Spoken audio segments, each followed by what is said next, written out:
While most people are out there just playing with AI, there's this small group of founders who are quietly building what some are calling invisible cash flows. So in this explainer, we're going to dive into 3 ridiculously simple AI business ideas that actually work, require almost no technical skill, and, believe me, they're in crazy high demand right now. Man, this quote just nails it, doesn't it? The time for generating funny cat pictures and quirky poems is kind of fading. We're now in a new phase where AI is a tool, a utility, something meant to solve real-world problems. And that, my friends, is where the real money is. All right, so let's break down what the shift really means. We're seeing the whole landscape move away from AI as just a cool novelty and into AI as a practical, must-have application for businesses, especially businesses who are absolutely terrified of being left behind. Okay, look at this. This slide shows this just huge gap. You've got 99% of people who are just experimenting, making cool stuff that's, well, commercially useless. But that top 1%? Oh, they're busy building the infrastructure, solving those little friction points, and creating those invisible cash flows we were just talking about. And this is the secret sauce, right here. The smart money isn't chasing the next shiny AI tool. No way. It's laser-focused on solving the tedious, the boring, the annoying problems that businesses have actual budgets for.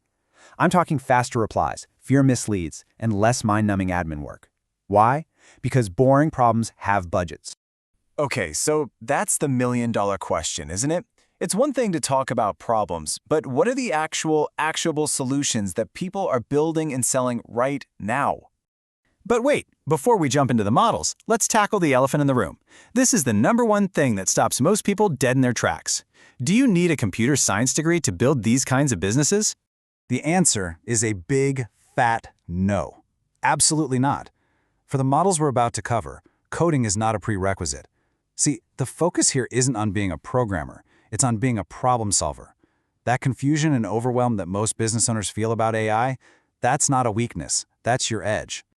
All right, model number 1. I like to call this one the friction killer. And it's all about one thing: getting paid to give local businesses their precious time back without them having to go out and hire more people. Just picture this for a second. You're a plumber. It's 9:45 p.m. and a text message pops up. Someone's asking about an emergency call. If you don't reply, like right away, that customer's gone. They're just going to call the next person on Google. This isn't a hypothetical. This is a real, costly problem that happens every single day.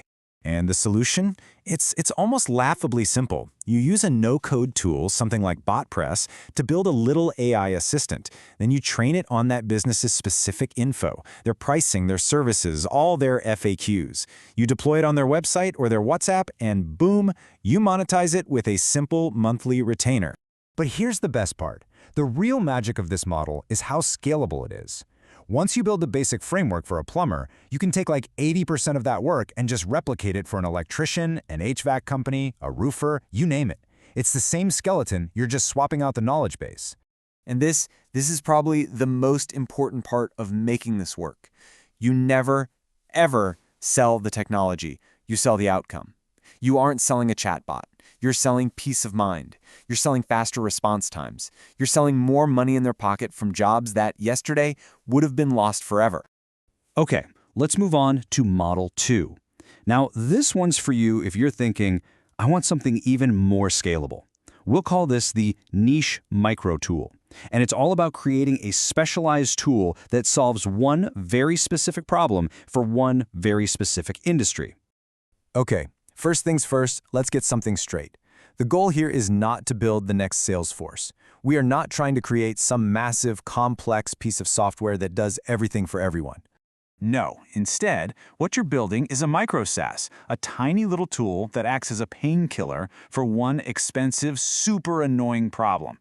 I mean, think about it. Business owners don't wake up in the morning wanting AI. They wake up wanting fewer no-shows or faster lead follow-up. So how do you do it? Well, the process is pretty straightforward. You pick a niche, dentists, real estate agents, whatever. You talk to the owners and you find that one expensive pain point, the thing they just complain about constantly. Then you can literally use tools like ChatGPT to map out the solution and something like Zapier to automate the workflow. You don't need 1 million users. You just need, say, 50 businesses in one niche paying you every month. And these examples really make it tangible. For a dental practice, maybe it's a no-show reducer that automatically fills canceled appointments from a waitlist. For a med spa, a review booster that helps generate more 5-star testimonials. Or for a real estate agent, a lead follow-up assistant that responds to new inquiries in under 60 seconds. These aren't nice-to-haves, they are high-value painkillers. All right, that brings us to our third and final model, the content engine. This is all about turning a single piece of content into a full-blown marketing campaign, completely on autopilot. This is a massive, massive pain point for so many coaches, consultants, and agency owners. They spend hours, maybe days, creating a brilliant podcast or a great YouTube video. But then what happens? That idea just sits there. It dies because they don't have the time or the system to repurpose it effectively. So what do? Simple. You become their system. You find creators who are already putting out consistent, long-form content, and you use AI tools to turn one single video into 10 short clips, a dozen social media posts, a newsletter, quote graphics, the whole shebang. You build the engine and you get paid a monthly retainer to keep it running. And again, it all comes back to the outcome. You're not just selling social media posts. You're selling the one thing every creator on the planet craves but struggles to achieve on their own: consistency. You become their growth lever, making sure their best ideas are always being seen by new people. So, we've covered 3 pretty different models, right? But there's this underlying principle, a secret that's almost too simple that makes all of them work while basically everyone else is stuck on the sidelines. I'm going to say this again because this is the most important takeaway from this entire explainer. The business you build isn't determined by the tool. It is determined by the problem you choose. The boring, clear, expensive problem. You see, simple is profitable because it's easy to explain, it's easy to sell, and it's easy to repeat. So let's end with this. I want you to really think about this question. Please do not be the person who 5 years from now looks back and says, "Man, I knew AI was big, I never started." Right now, your timing matters so much more than perfection. The gap is widening, and it's widening fast between those who are researching and those who are doing. Pick a model. Start messy. Start simple. But for the love of everything, just start. Because the people who adapt early, they're going to own the next decade.